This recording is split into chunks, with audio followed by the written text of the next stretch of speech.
The void between stars was not silent, but it was cold in a way that had nothing to do with temperature.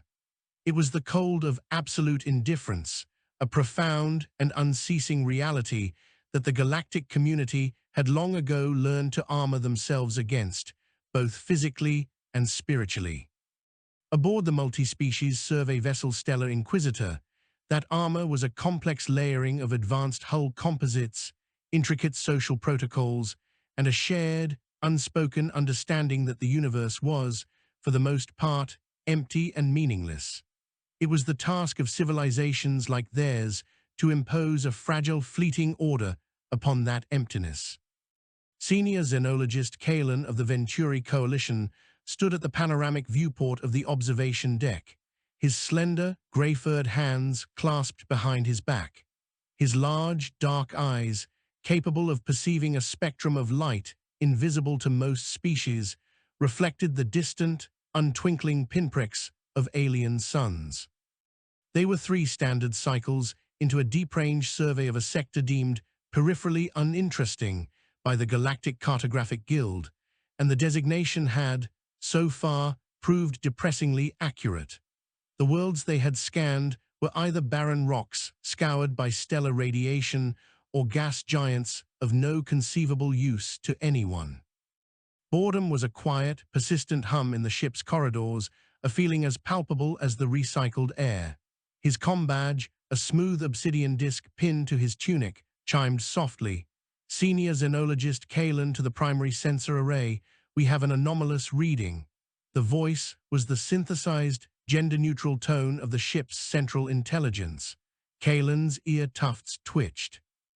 The intelligence was programmed for unflappable calm, but there was a subtle harmonic shift in its delivery, a barely perceptible emphasis on the word anomalous that signaled a deviation from established parameters significant enough to warrant his immediate personal attention.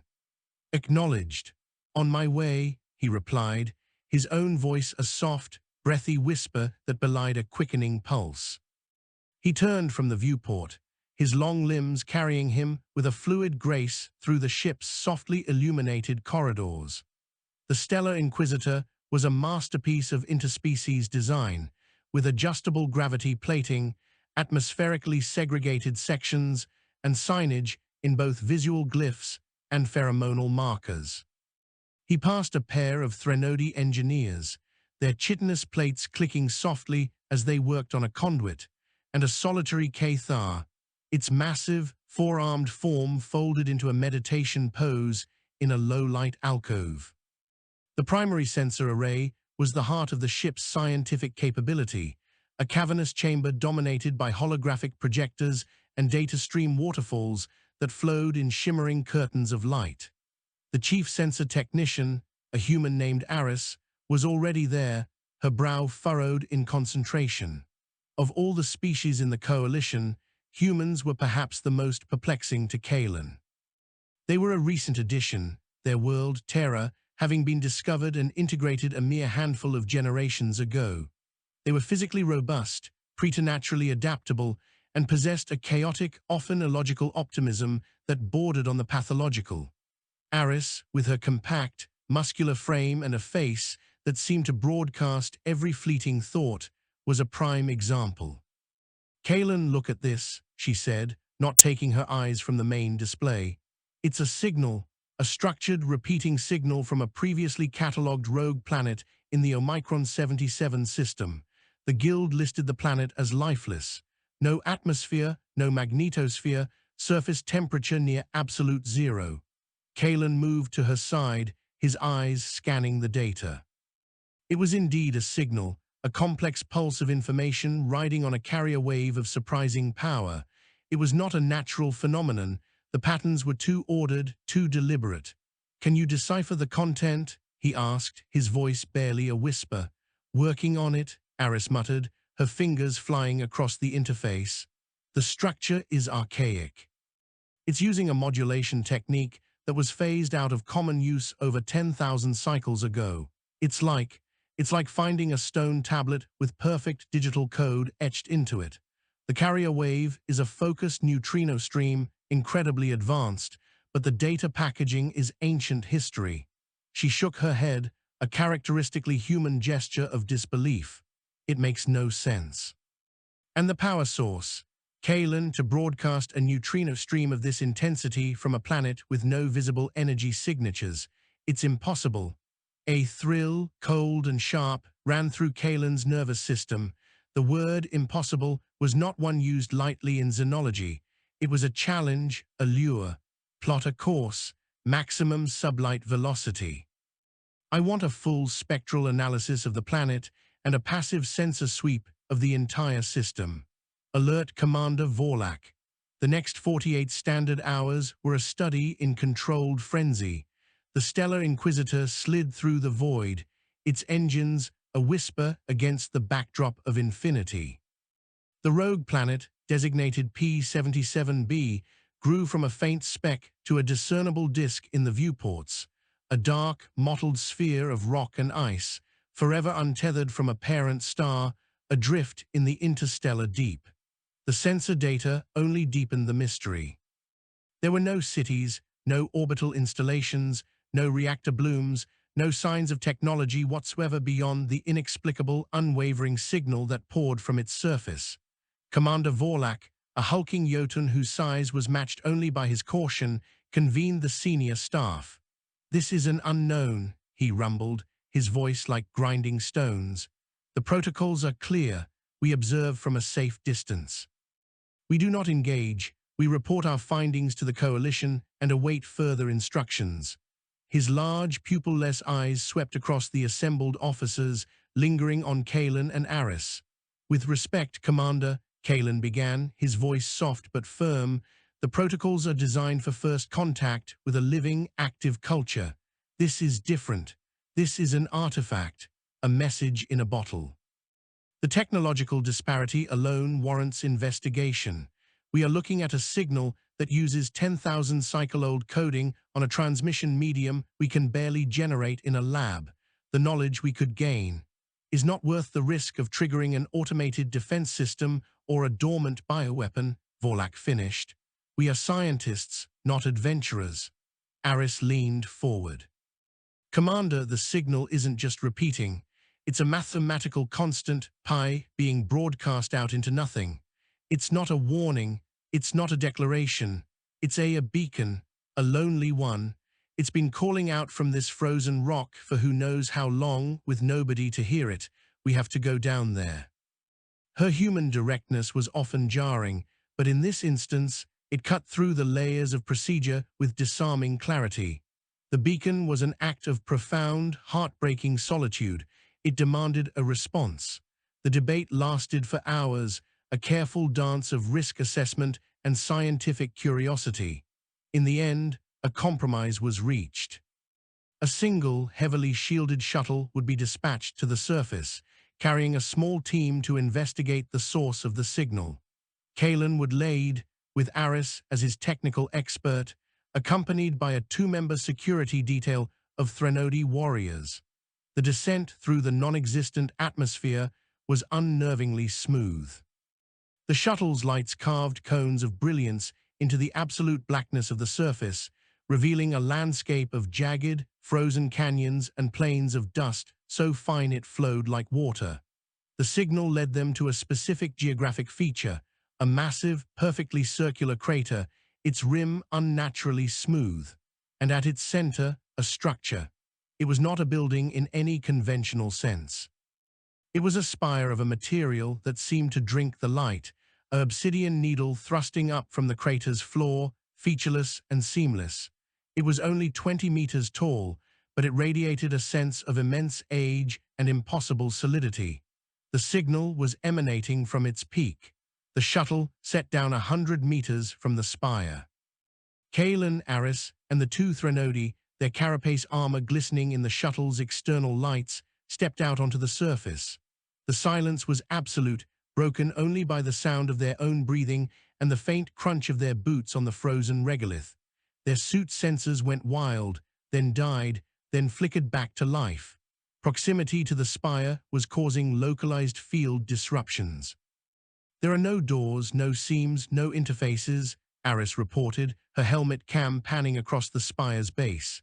It's just a thing, a solid object broadcasting to the void. She unlimbered a scanner and aimed it at the spire. The readings were nonsensical. The material defied analysis, registering as simultaneously impossibly dense and not there at all. It's like it exists in more than 3 spatial dimensions. My tools can't get a lock on it. Kalen approached, a sense of reverence settling over him. This was not a tool or a weapon. It was a monument, a tombstone, perhaps. He reached out a gloved hand, compelled by an instinct he could not name, and placed it against the spire's surface. It was neither warm nor cold.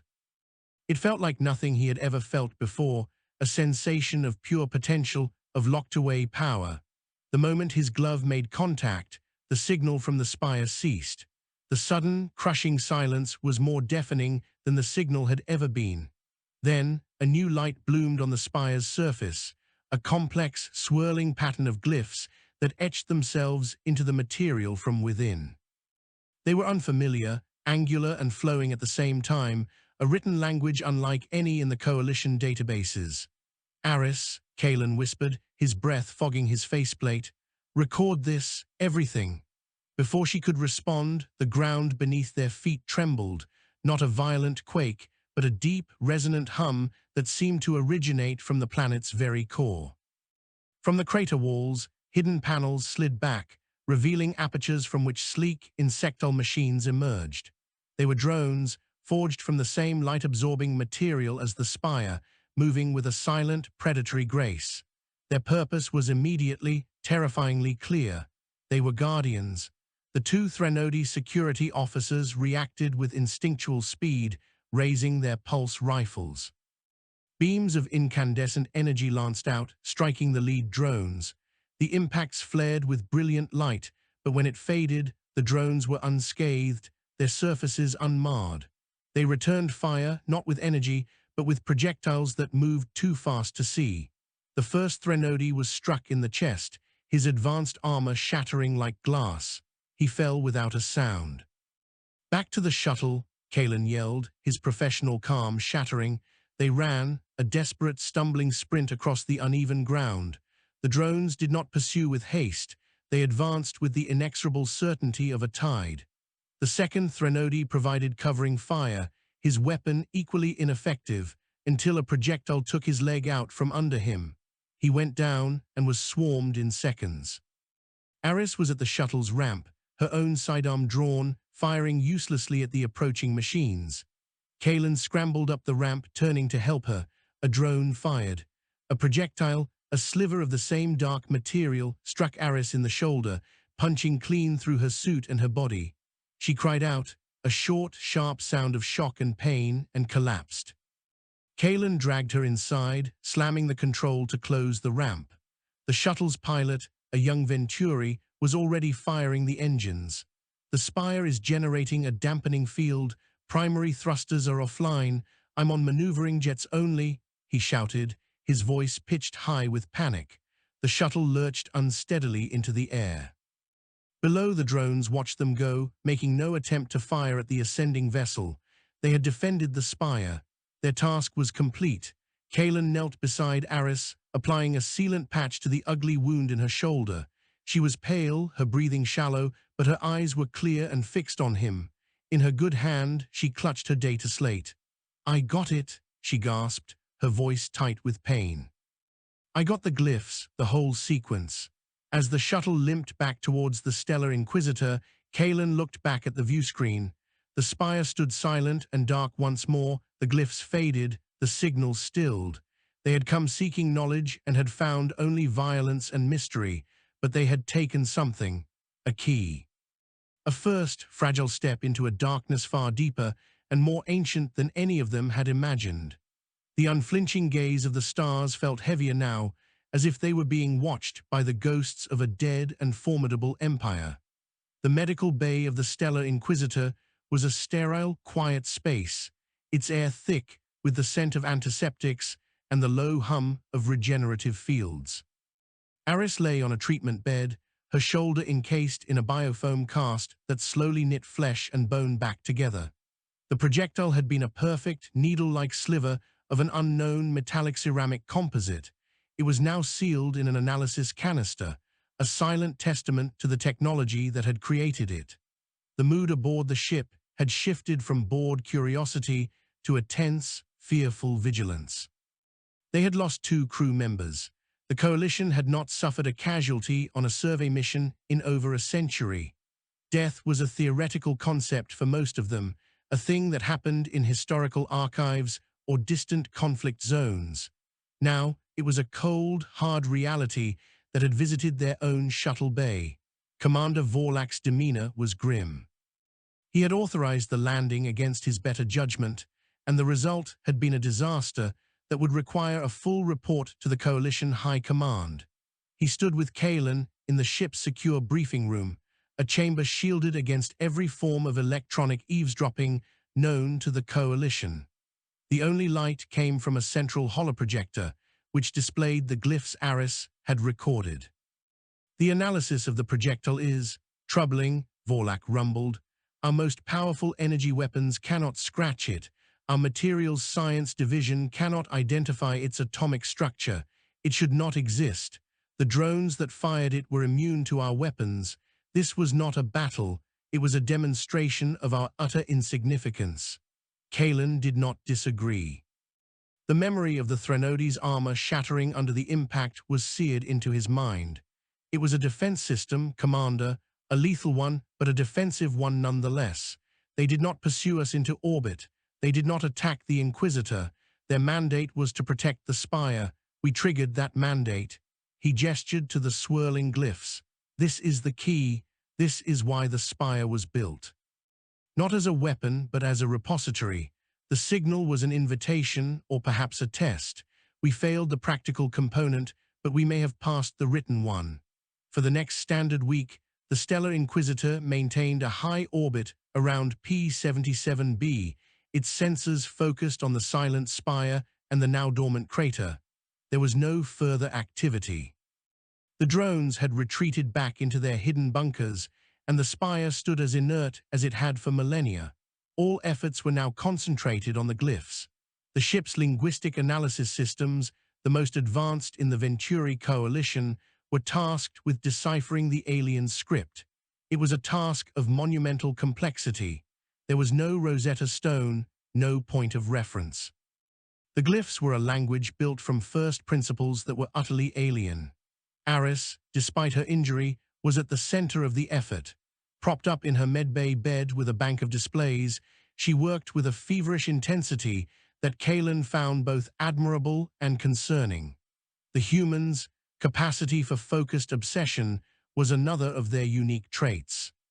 "It's not a linear language," she explained to Kalen one evening, her eyes bloodshot from staring at the symbols for hours on end. "It's contextual and multi-layered.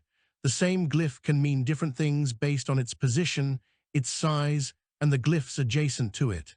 It's like a quantum language, where meaning is a probability cloud until it's observed in a specific structure." "Have you made any progress?" Kalen asked, his voice soft. "A little," she said, manipulating the display. "I've isolated what I believe are numerical values. They correspond to fundamental physical constants. The gravitational constant, the speed of light in a vacuum, the Planck length. It's the foundation of their mathematics, their physics. It's how they saw the universe." She zoomed in on a cluster of glyphs. "And here, I think this is a star map, but it's not a map of stellar positions as we know them. It's a map of gravitational wells, of quantum foam density. It's a map for navigating the substrate of spacetime itself." The implications were staggering. This was not merely a message from an alien species. It was a testament to a civilization that had mastered reality on a level the Coalition could scarcely comprehend. The ability to manipulate gravity and quantum fields was the holy grail of physics, a technology that would render their current FTL drives, which merely folded space in a crude and energy-intensive manner, utterly obsolete. It was the difference between digging a tunnel through a mountain and simply willing the mountain to no longer be in your way. Days turned into a cycle. The initial fear began to be slowly supplanted by a burgeoning, terrifying awe. The linguistic AIs, guided by Aris's intuitive leaps, began to crack the deeper structure of the language. They discovered that it was not just a language of science, but of history. It told a story of a species that called themselves the Cathar, a word that, in their context-heavy tongue, translated roughly to those who gaze. They were ancient, older than the Venturi coalition, older than any known civilization in the galactic archives. They had risen to prominence not through conquest, but through a relentless, singular pursuit of understanding. They had mapped the galaxy, not just its stars, but its hidden dimensions, its cosmic strings, its quantum underpinnings. They had sought the answer to the universe's ultimate questions, and then they had found something. The glyphs became vague, filled with ominous, recurring symbols that the AIs tentatively translated as the unraveling, the great silence, and the devourer of thought. The Cathar, in their quest to perceive the fundamental truths of existence, had apparently gazed too deeply into the abyss and found something gazing back. The records spoke of a cognitive decay that spread through their civilization, a plague not of the body, but of the mind, erasing memory, dissolving consciousness, reducing the most brilliant intellects in the galaxy to empty husks. It was a predator that hunted in the spaces between thoughts, an enemy that could not be fought with weapons or shields. The beacons, Aris said, her voice hushed with horror as she presented her findings to the senior staff. They weren't just calling for help, they were warnings. They built these spires, these archives, on dead worlds across the galaxy. They filled them with their knowledge, their history, their science, and they left behind the guardians to protect them, not from thieves, but from the unworthy. From those who would take the knowledge without understanding the cost. The defense system we encountered wasn't just to kill intruders. It was a filter, a test of resilience. If you couldn't survive the Guardians, you certainly couldn't survive what the Cathar had discovered. The briefing room was silent. The scale of the tragedy was immense. An entire civilization, one of unimaginable sophistication, had been brought low not by war or natural disaster, but by a metaphysical predator, and they had spent their final days seeding the galaxy with tombstones that were also libraries, hoping that someone someday would be strong enough to inherit their legacy without succumbing to their fate. Commander Vorlak was the first to speak. This changes everything. Our mission is no longer one of survey. We are now dealing with a galactic quarantine sign. We must report this to the Coalition immediately. This knowledge is too dangerous. But Commander, Kalen interjected, the Cathar did not hide their knowledge away forever. They left it accessible, albeit protected. They believed that a species would eventually arise that could handle it, that could learn from their mistakes. To simply turn away, to declare it forbidden, is to make their sacrifice meaningless. We have a responsibility, not just to ourselves, but to the memory of the Cathar to try. The humans have a saying, Aris added quietly, the cat is out of the bag. We have the data. We have the first fragments of their language. The knowledge exists here on this ship. We can't unknow it. The question is, what do we do with it? Do we bury it out of fear, or do we try to understand it so we can defend ourselves against what they found? It was the fundamental conflict, the eternal struggle between caution and curiosity. Vorlak represented the former, Kalen and Aris the latter. The fate of a potential technological and philosophical renaissance, balanced against the risk of species-wide extinction, hung in the balance within the quiet confines of the briefing room. The decision they made here would echo through the history of the Venturi coalition, and perhaps through the entire galaxy. The unflinching gaze of the Cathar was upon them, waiting to see if their heirs would prove worthy, or if they would, like their predecessors, be consumed by the light of a terrible truth.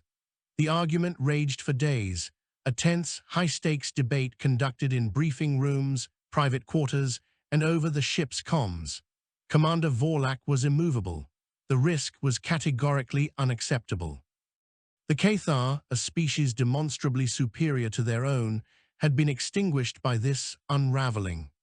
To pursue their knowledge was to court the same fate.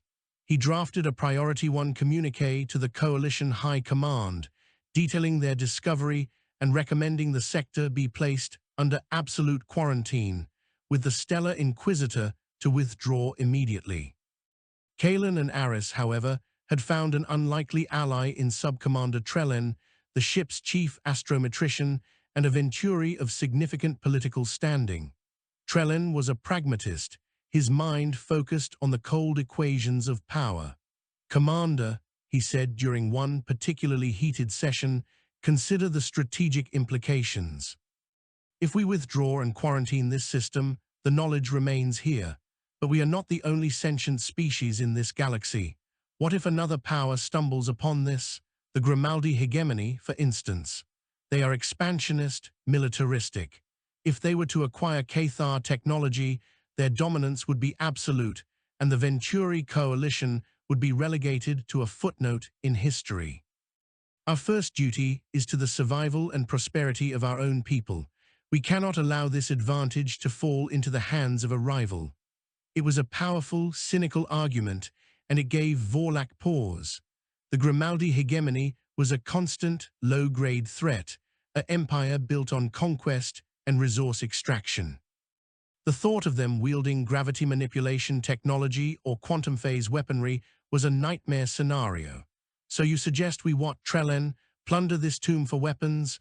That is precisely what the Guardians were designed to prevent." "Not plunder," Kalen interjected, seizing the opening. "We learn. We proceed with extreme caution, but we proceed. We have already deciphered the basics of their mathematical language. We can use that to communicate with the Spire, to prove we are not mere looters. The Guardians were a test of physical resilience, but the Cathar were a species of intellect. There must be an intellectual test as well, a way to prove we are worthy of the knowledge within." Aris, who had been silently running simulations on her data slate, looked up. "He's right.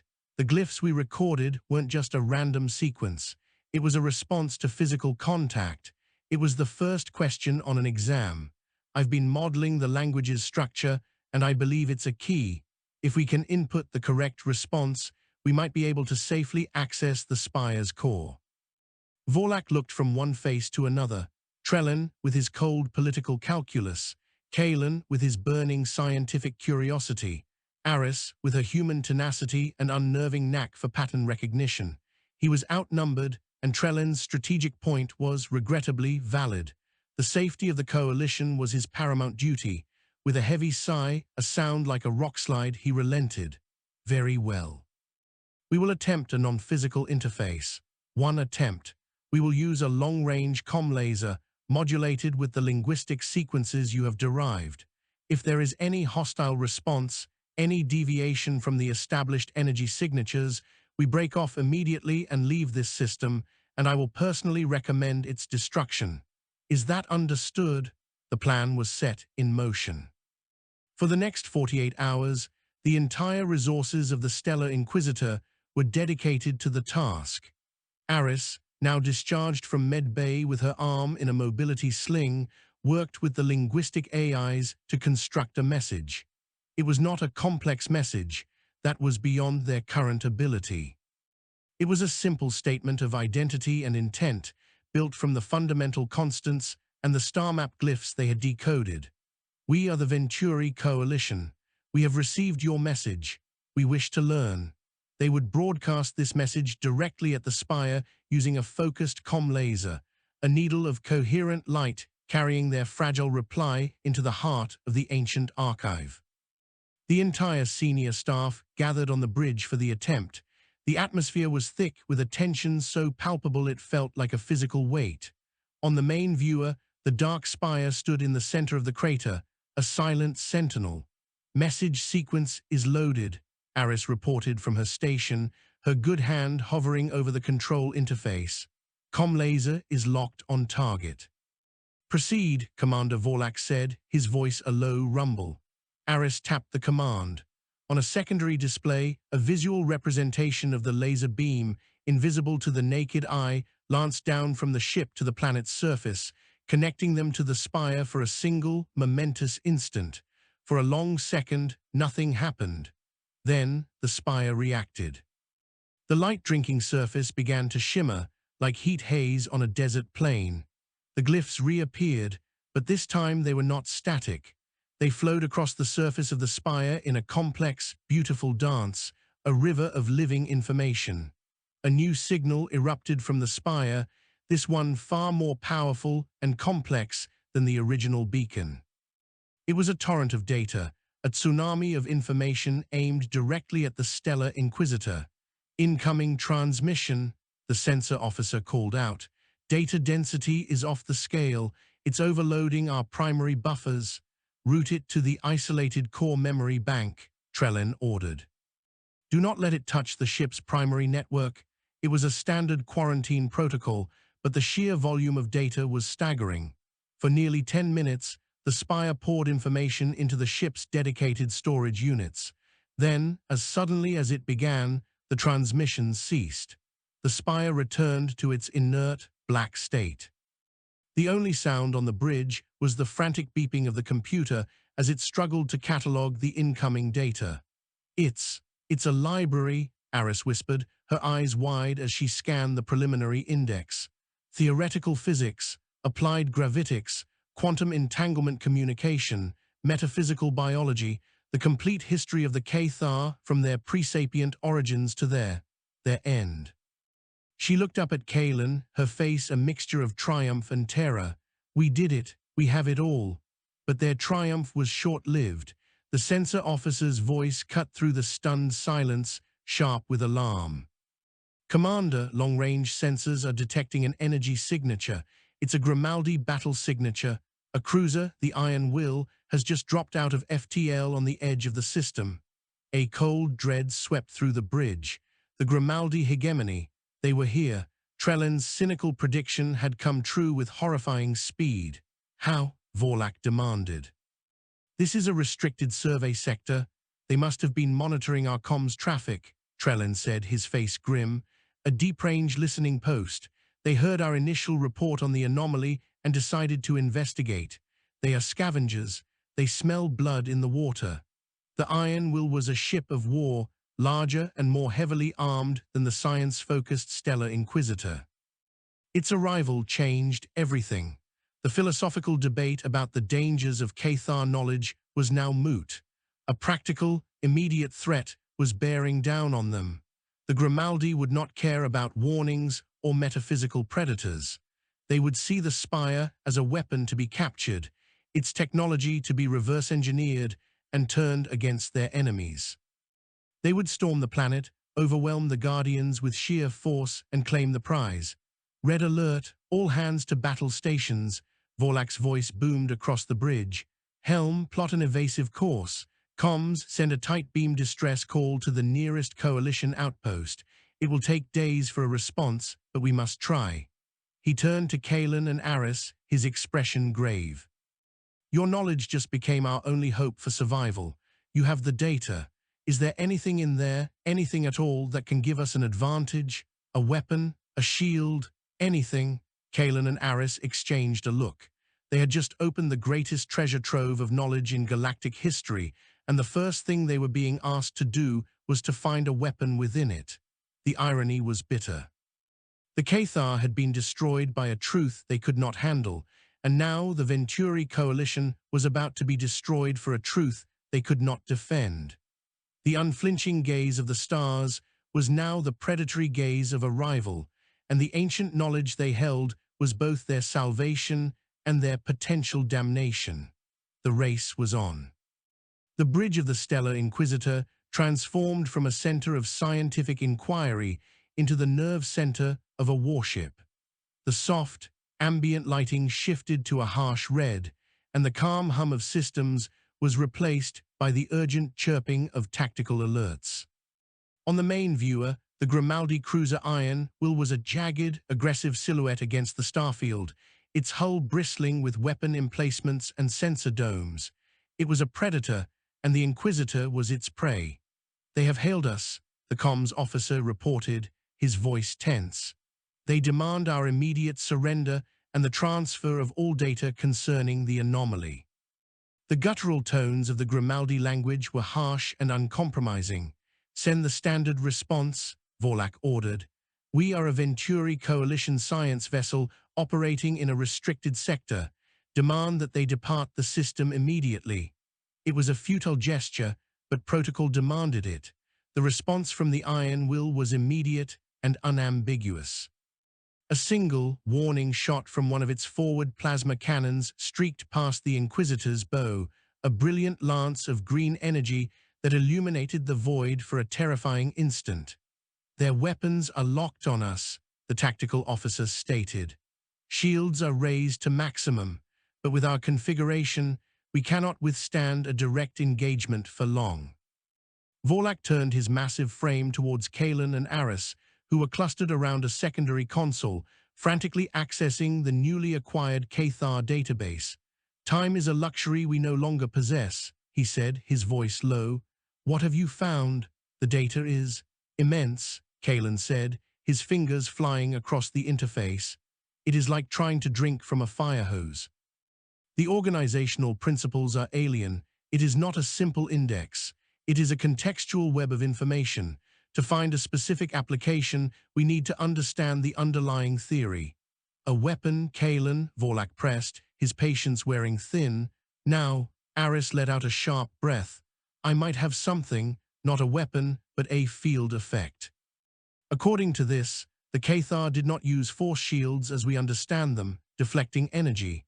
They manipulated the local space-time metric. They made space itself hard around them. Any object or energy entering the region would experience extreme time dilation, effectively freezing in place relative to the outside universe. She looked up, her eyes alight with a frantic energy. "It is a stasis field, a defensive one. If we can generate one, even for a short time, their weapons' fire would be rendered harmless. It would just stop a few meters from our hull." "Can it be implemented?" Trellen asked, stepping closer. "The principles are all here," Aris said, tapping her data slate. "But generating it requires a massive power draw and a quantum-level recalibration of our gravitic emitters. Our engineers have never attempted anything like this." "Then give the order," Vorlak said to Trellen. "Divert all available engineering resources. This is our only chance." As the Grimaldi cruiser began its main weapon charge cycle, the ship-wide alert klaxons sounded, and the Inquisitor became a hive of frantic activity. Threnodi and human engineers sprinted through the corridors towards engineering, while Venturi scientists worked to interpret the complex formulae Aris fed them. Kalen found himself in an unusual position, translator. He stood between the science and the practical need, converting the Cathar's abstract theories into step-by-step instructions the engineers could understand. In the engine room, the temperature spiked. The chief engineer, a human named Bark, was sweating profusely as he directed a team that was tearing apart the ship's primary gravitic emitter array. "This is insane," he barked into his comm, as a team of Threnodi used laser cutters to open the emitter housing. "We are essentially going to overload this thing to 500% of its rated capacity and hope the new control algorithms keep it from turning us into scrap spread across 3-star systems." "There is no other choice, engineer," Kalen replied over the comm, his calm tone a stark contrast to the surrounding chaos. "The Cathar equations are sound. The mathematics is perfect." "The mathematics is perfect," Bark shot back. "Our manufacturing is not." Still, he pressed on. Plasma torches flared, casting dancing shadows on the crowded bulkheads. On the bridge, the tension was a physical force. The Iron Will had moved into optimal firing range. Its commander, a Grimaldi warlord known for his brutality, would not issue a second warning. Detecting energy surges from multiple weapon platforms, the sensor officer shouted. "They are firing." On the main viewer, a volley of green plasma bolts and searing laser fire shot from the aggressor, fanning out to saturate the Inquisitor's shields and deliver a killing blow. Time seemed to slow. Kalen watched the deadly energy trajectories crossed the void that separated them. He glanced at Aris, who had her eyes closed, her lips moving silently as she recited a control sequence she had pulled from the database. It was a leap of faith, a gamble on physics they had only just begun to understand. Activate the stasis field, Vorlak roared. In engineering, Bark slammed a massive breaker home. Now for all our sakes, let this work. A low, almost subaudible hum vibrated through the ship, a sensation felt more in the bones than heard with the ears. Around the Inquisitor's hull, a few meters out, space began to shimmer, like heat haze on a desert plain. When the Grimaldi's fire reached this distorted zone, it did not deflect or explode. It stopped. The plasma bolts, orbs of incandescent destructive energy, hung motionless in space, their internal vortex patterns frozen. Laser beams solidified, becoming stationary, incandescent rods of light stretching from the attacker's hull. It was surreal and awe-inspiring. It was as if the universe had hit a pause button, but only for a small bubble around their ship. The bridge was dead quiet, stunned into silence. It had worked. The Cathar technology had worked. The Grimaldi's first volley had been completely neutralized. Field integrity holding at 94%, Aris reported, her voice shaking with disbelief. But the emitters are overheating. We can only maintain this for a few minutes at most. On the Iron Will, the reaction was predictable, but no less shocking. From their perspective, their attack had simply vanished. No explosions, no shield flares. The Venturi ship was just there, surrounded by a blurry, shimmering space, all their sensor returns turning to meaningless static. The Grimaldi commander, a veteran of dozens of campaigns, had never seen anything like it. His fury was immediate. Fire again, all batteries, continuous fire, he bellowed. A second, then a third volley shot towards the Inquisitor. Each time, the result was the same. Bolts, lasers, even a spread of kinetic penetrators, all froze upon entering the mysterious field. Soon, a cloud of motionless, deadly energy and matter began to accumulate around the science vessel, a bizarre and terrifying halo of suspended violence. The Inquisitor was safe, for the moment, trapped inside a protective bubble that was also a monument to their enemy's frustration. But the clock was ticking, the emitters were failing, and the Grimaldi showed no signs of ceasing their assault. They had bought time, but the price was the rapid consumption of their ship's power and the integrity of its core systems. The knowledge of the Cathar had given them a shield, but it was a shield that was quickly turning into a coffin. The stasis field could not hold. In the Inquisitor's engineering bay, warning sirens blared as the gravitic emitters, pushed far beyond their design limits, began to fail in cascading sequence. Conduits vaporized, spraying the compartment with superheated plasma. The chief engineer, Bark, and his team fought a desperate, losing battle, rerouting power, and initiating emergency shutdowns on overloaded systems. Emitter 3 is gone, 4 is spiking, we have to collapse the field or we'll lose primary life support. Bark's voice was raw over the comm. On the bridge, the main viewer showed the shimmering haze around the ship flicker, then dissolve. The stasis field collapsed. The moment it did, the accumulated Grimaldi fire, held in temporal suspension, surged forward. Dozens of plasma bolts and laser beams, their energy undiminished by the passage of subjective time, slammed into the Inquisitor's conventional shields. The ship shuddered violently, its defensive systems screaming in protest. Console displays flickered and died. The shield integrity bar, which had been holding steady, plummeted into the red and vanished.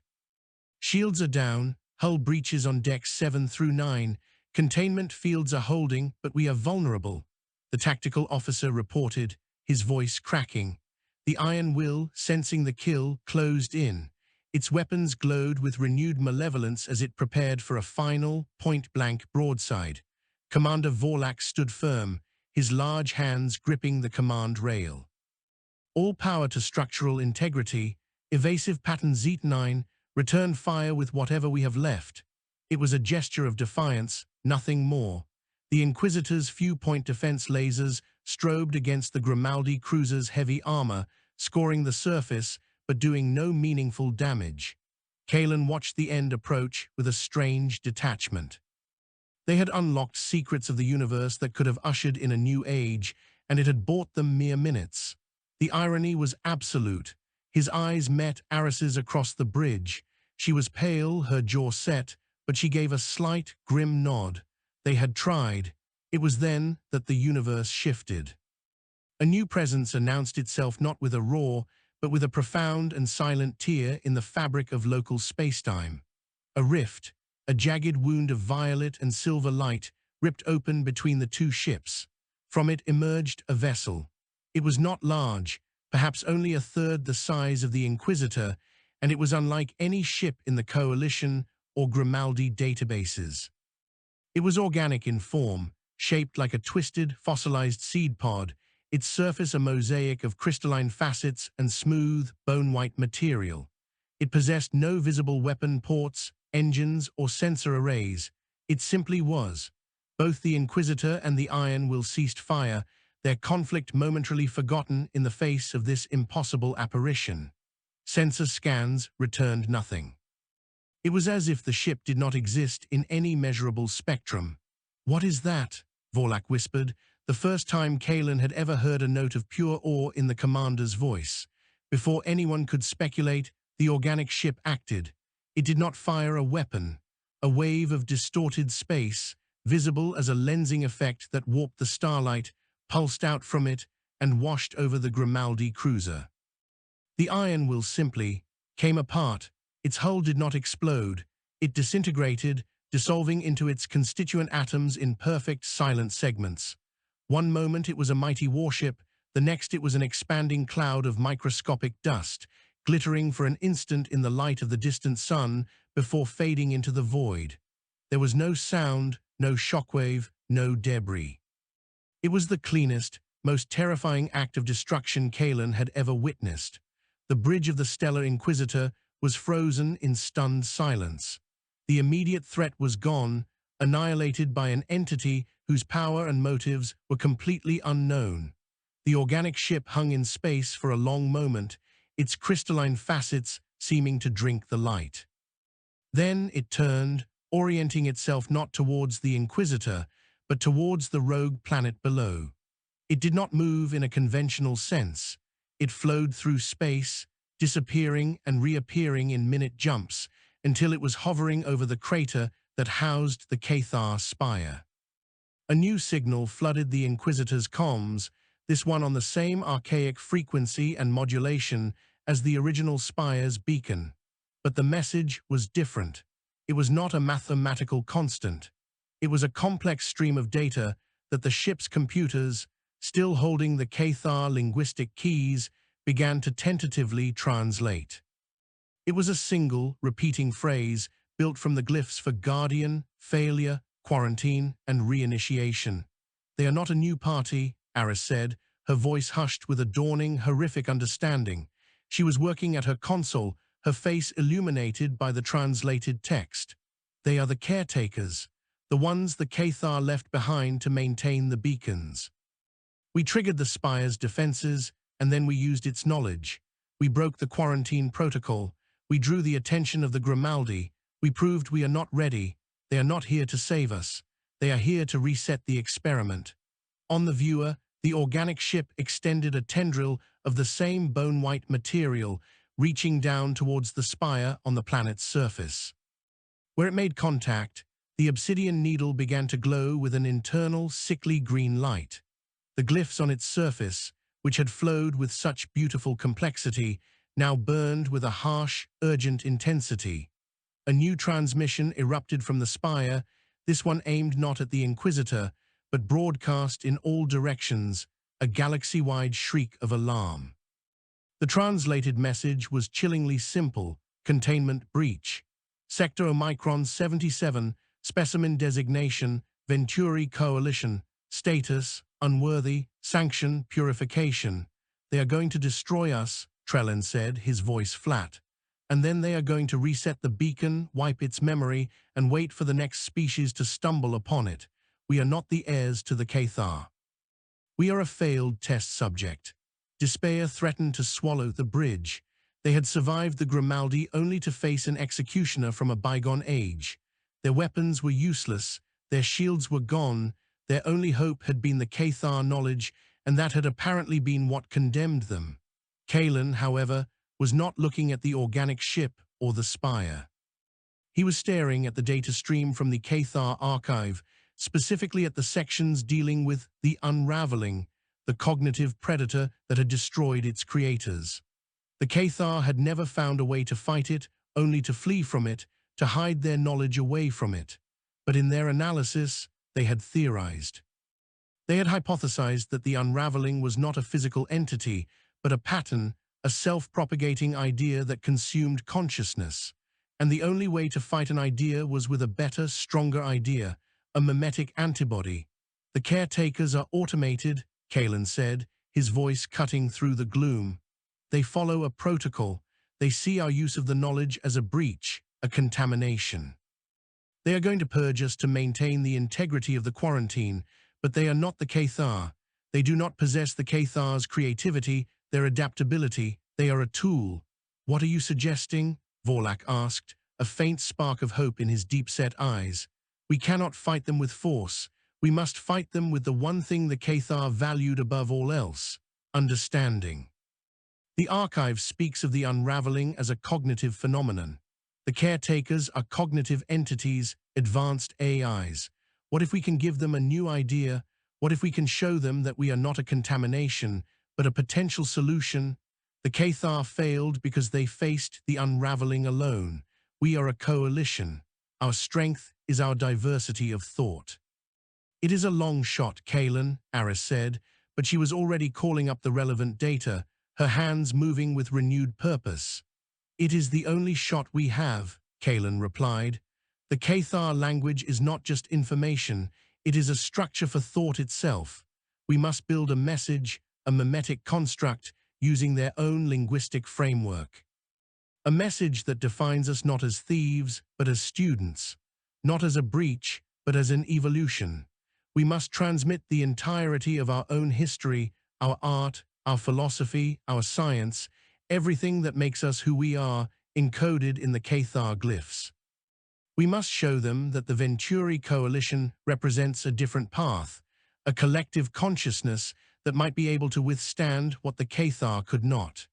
It was a desperate, almost poetic gamble, to use the language of a dead race to plead for their lives before the unfeeling guardians of that race's tomb. Vorlak looked from Kalen to the viewer, where the organic ship was beginning to power up for what was undoubtedly their final sanction. He had no other options. Do it. Channel all remaining power to the comm laser. Send them everything.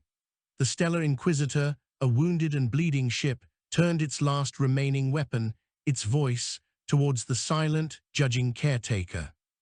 And it began to sing the story of its people into the void, hoping that against all odds, the unflinching gaze of the stars held not just judgment, but the capacity for mercy. The final transmission from the Stellar Inquisitor was not a scream of defiance or a plea for mercy, but a symphony of existence. Drawing upon the last dregs of its primary power core, the ship focused its entire comm laser array on the organic caretaker vessel. The message it sent was not a simple data packet. It was a mimetic construct of breathtaking complexity, built using the Cathar's own contextual, multi-layered language.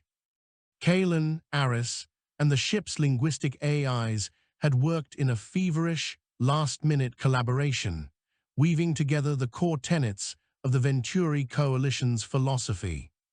They sent the Venturi pursuit of elegant mathematical harmony, the Threnody hive mind's intricate social symphonies, the Cathar's deep, meditative connection to cosmic cycles, and the chaotic, irrepressible, and hopeful human spirit. They sent the soaring architecture of Venturi cities, the pulsating light codes of Threnody history, the seismic poetry of the Cathar, and the raw, emotional power of human art and music. They sent the failures alongside the triumphs, the wars and the reconciliations, the long, painful journey from isolated tribes to a united coalition of species. It was a testament to the messy, beautiful, and resilient nature of collective consciousness, a stark contrast to the solitary, singular pursuit of the Cathar. For a long, agonizing moment, nothing happened. The organic ship hung in the void, its crystalline facets dark. The spire on the planet below continued to pulse with its ominous green light, the purification sanction still active. On the bridge of the Inquisitor, the crew watched, their fate balanced on the edge of a quantum decision. The only sound was the frantic beeping of the damage control board and the shallow breathing of the crew. Commander Vorlak stood like a statue, his massive shoulders slumped in resignation. Trellin had closed his eyes. Aris gripped the edge of her console, her knuckles white, her gaze fixed on the viewer. Then the light from the spire changed. The harsh green faded, replaced by a soft, golden luminescence. The glyphs on its surface ceased their frantic flashing and settled into a slow, peaceful rhythm, flowing like a gentle river. The broadcast of the sanction message ceased. Above them, the organic ship stirred. Its crystalline facets began to glow with a soft, internal light, cycling through colors for which the Inquisitor's senses had no name. It did not move aggressively. It seemed to be processing. A new signal arrived, this one directed solely at the Stellar Inquisitor. It was a single data stream, far less complex than the archive, but profound in its simplicity. The translation appeared on Kalen's screen. Query, you define yourselves as a plurality, a synthesis. The Cathar were one, we were created to preserve the one. Your pattern is unfamiliar. Assessment, the risk of unraveling transmission through a networked consciousness is statistically different. The variable of collective resilience was not in our original parameters. Sanction held in abeyance. Observation mandated. The organic ship then did something extraordinary. It did not leave. It began to disassemble.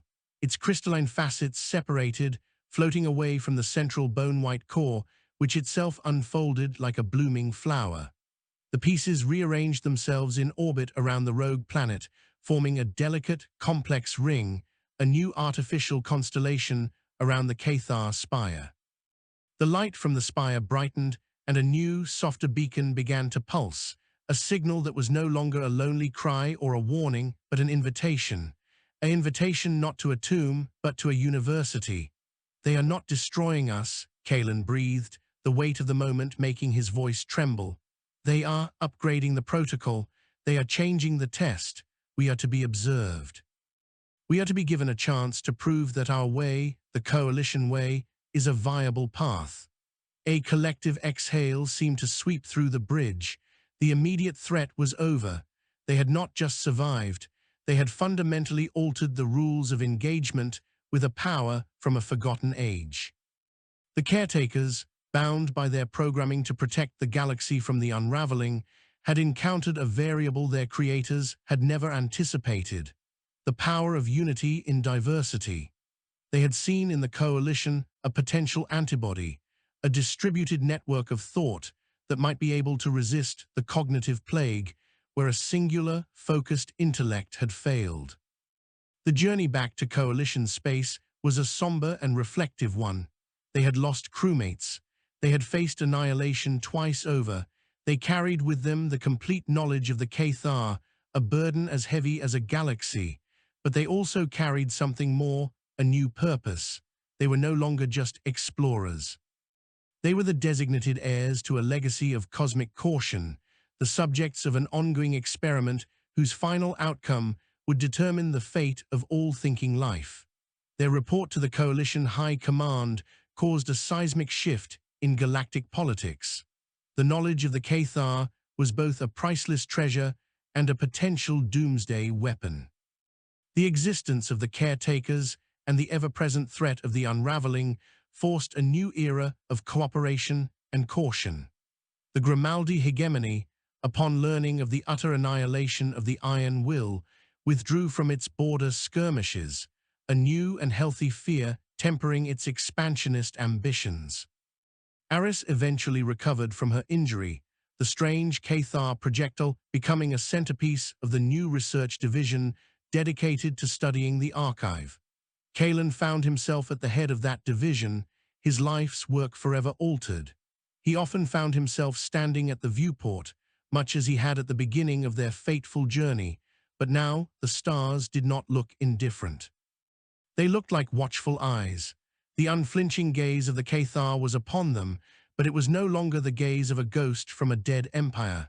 It was the gaze of a teacher, a guardian, and a judge, waiting to see if its new, unexpected students would surpass their predecessors.